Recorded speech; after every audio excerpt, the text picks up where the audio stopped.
Here we have a pre-owned 2016 Chevrolet Traverse.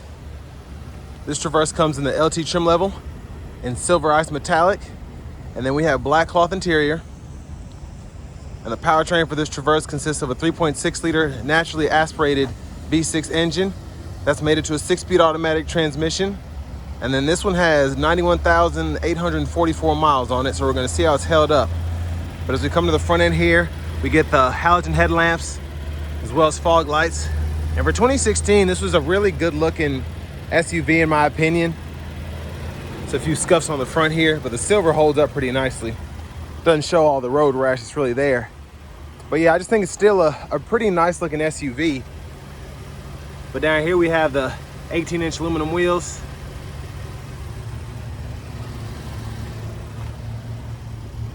And then to the door panel here, power door lock controls are here.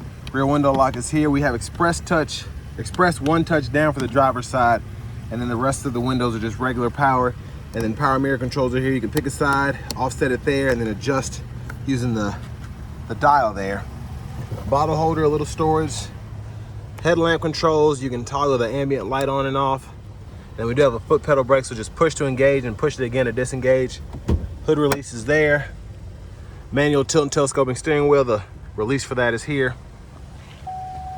And then here's our power driver seat with two-way power lumbar support. But I have that seat up front adjusted for someone of my size, being 6'3" with longer legs. So let's check out this rear seat room. And a huge shout out to Chevrolet Buick GMC of Murfreesboro for letting me review this Traverse today. I'll leave a link below in the description. Let's see if I can get this seat back. So that's my leg room now. And then when I scoot the seat all the way back, much better there. I am a little bit, I feel like my knees are up, but at least I can fit back here. You don't see that a lot. But seat back pockets are on both sides. And then airspeed for the rear can be adjusted here, temperature, and then direction there. 12 volt down here. Actually, that's a pretty deep storage pocket there. I think it goes through to the front. And then 2 USB-A charge ports here. Fold this down, 2 bottle holders there. It's a pretty small middle seat fold down, but I like that it's compact and it can just fit in there without causing any issues. Here are the rear dome lights. And then here, you can actually, that's where you put your hanger hook. So that's interesting, I haven't seen that before.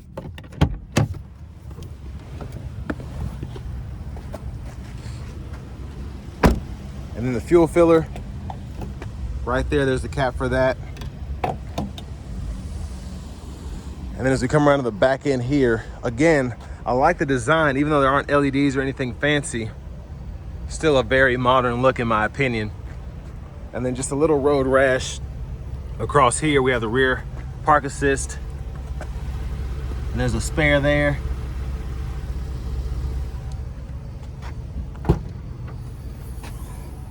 And that's what it looks like with the third row down. So you have plenty of storage space if you're just gonna use that second row. But you can also just pull up here. The seat's too far back actually. See if I can get this one. Okay. So I'm gonna show you this. I'm gonna do this in reverse because I didn't think that through, but this is the latch you use to actually pull the seat back and forth. And then for the seat back, you use that, and that's how you can get to fold flat. When you do that, it'll fold that headrest down. But now that we have that good to go, I'm gonna pull this seat up. So pretty easy to get it back into place, and then you can see the difference in the space. And then all you have to do is hit that latch, push down, and then you're good to go. But back to the second row seat here. You can also hit this if you're in the third row if you want to get up front. But that's how you get that folded flat. So it's actually pretty easy to use the second and third row. You just kind of have to be patient with it and know what you're doing.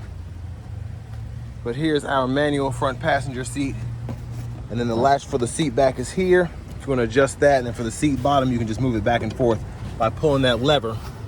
And then a lockable glove compartment here. Pretty good size. Owner's manuals are still in this one.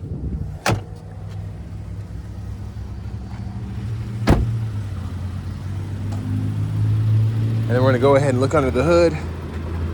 And yeah, I'm starting to see the nicks here just from the road rash for this kind of mileage, but the silver does a great job at not making it noticeable. But mostly covered up there is that 3.6 liter V6. And now let's just go ahead and hop in the driver's seat real quick. So I like the touch of the leather wrap steering wheel. And one thing that's interesting about these Traverse headrests is how adjustable they are. So you can actually pull up, down, and move it forward and back. So I'm gonna push mine back. It's kind of in my neck right now. And yeah, it's much better. So leather wrap steering wheels here.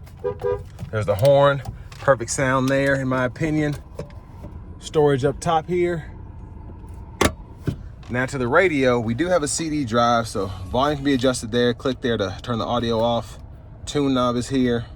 And then everything is, for the most part, touchscreen, but then you also have shortcut buttons here. So you can go through your sources just by hitting that. AM, FM, XM, and then you have that CD drive again, and an aux input. This one doesn't have the Bluetooth, but I think you go up a trim level or so, you can get that. They all are all of your settings there. And then backup cameras here, and guidelines follow you to turn the steering wheel. So it's nice that that still seems to be working. And then your shortcuts to go through your gauge cluster functions are right here. So I can hit this info button. I can look at oil life, parking sensors, and then you can actually look at the tire pressure monitors as well as change your units from US to metric. And you can go through all of that there, and then you have your trip controls there. And a few other things you can do as well. But for the most part, that's all the important stuff. Hazards are there. Single zone manual climate controls. You can adjust fan speed here, toggle the AC on or off, toggle the rear on or off, adjust temperature, close the vents, and then you can choose fan direction right here, and then you have the rear defroster there. Down here we have the 3-stage heated seats. You can either heat the seat back or the seat bottom and the seat back. And then your rear wiper controls right there. And you can push down there for the rear wiper fluid traction control toggle. USB-A port, 12 volt. And then a couple bottle holders are here.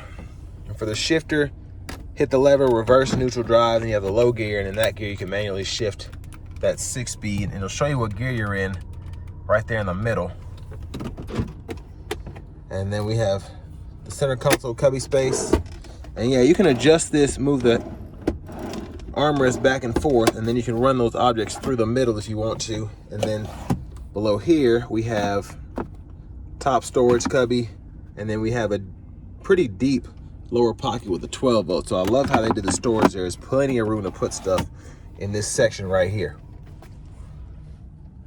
But there's a view of the back seat from up here. So with the third row up, you can have up to 8 passengers seated here, which is great. And then vanity mirrors there.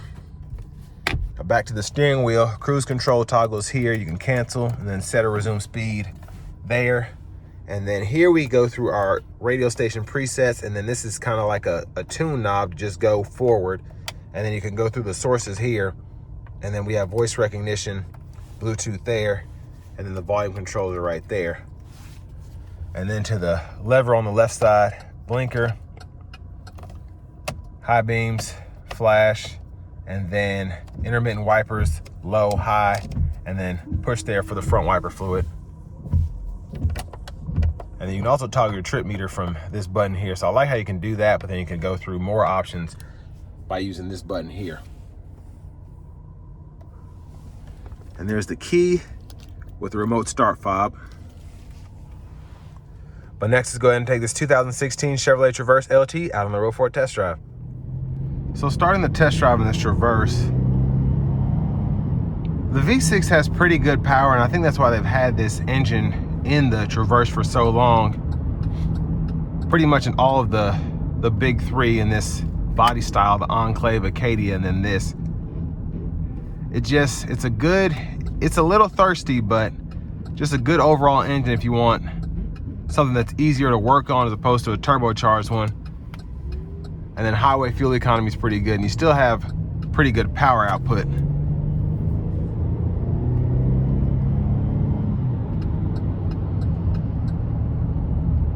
And even though it is a V6, even when I put my foot down, it's a nice sound that comes from the engine bay. Not overly whiny or extremely intrusive on the cabin. But I want to see how it shifts. We're going to put in the low gear.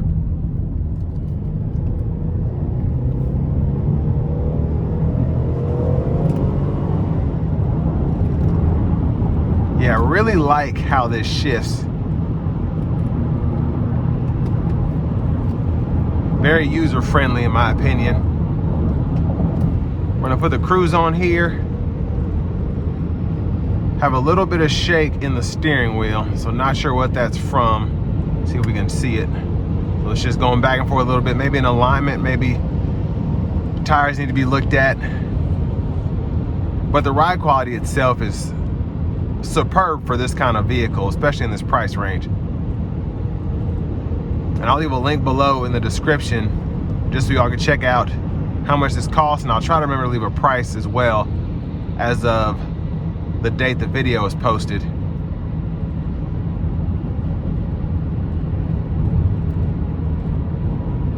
But just a nice ride coming down.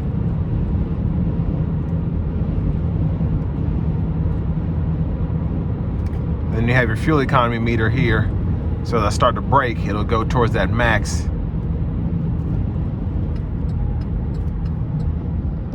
But brake pedal feels good. Not overly touchy, but it does give you that initial bite when you first put your foot down just a tad, which I like. Now in terms of competition for this Traverse, you do have the Durango, you have the Explorer, the Nissan Pathfinder, the Highlander from Toyota. Having that 3-row SUV market, it's just really changed the game for people that don't want a minivan but want similar utility, I guess, to a minivan, or even a bigger SUV, but they don't want to drive around a Suburban or a Sequoia or something bigger. So around this time, and even today still, there are a lot of 3-row competitors that use 4-cylinder turbos, V6s. And this was one of those options that tended to be a little cheaper than the competition, just because you didn't have much that you could change about them other than the interior. It wasn't like you could get a V8 as opposed to a V6 like you could in some competitors. And even the LTZ trims of the Traverses, those were still not as expensive as, let's say, a loaded out Enclave or a loaded out Durango with a V8. So it was one of those options where if you want something that's just, it gets you from A to B and it looks somewhat nice, has all the amenities that you could expect. In 2016, this was a good option. I liked having the upgraded navigation system because that usually meant you had the Bluetooth audio, and that's a big thing for me particularly.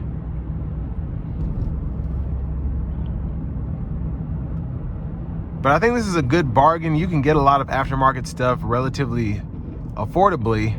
If you do want Bluetooth audio or you want CarPlay, Android Auto, you can just hook something up to this, or get a, whatever those things are called, the little thing you plug in, it turns into a receiver or something. But all in all, it's just a decent 3-row SUV, again, for the money. And here at Chevrolet Buick GMC of Murfreesboro, this does have a lifetime powertrain warranty that comes along with it. So that's just an added plus, buying from this dealership in particular. But so far, it's held up pretty nicely for it to be a 6-7 year old car. Almost 8 years old, I guess. But this will bring me to the end of my review of this 2016 Chevrolet Traverse in the LT trim level.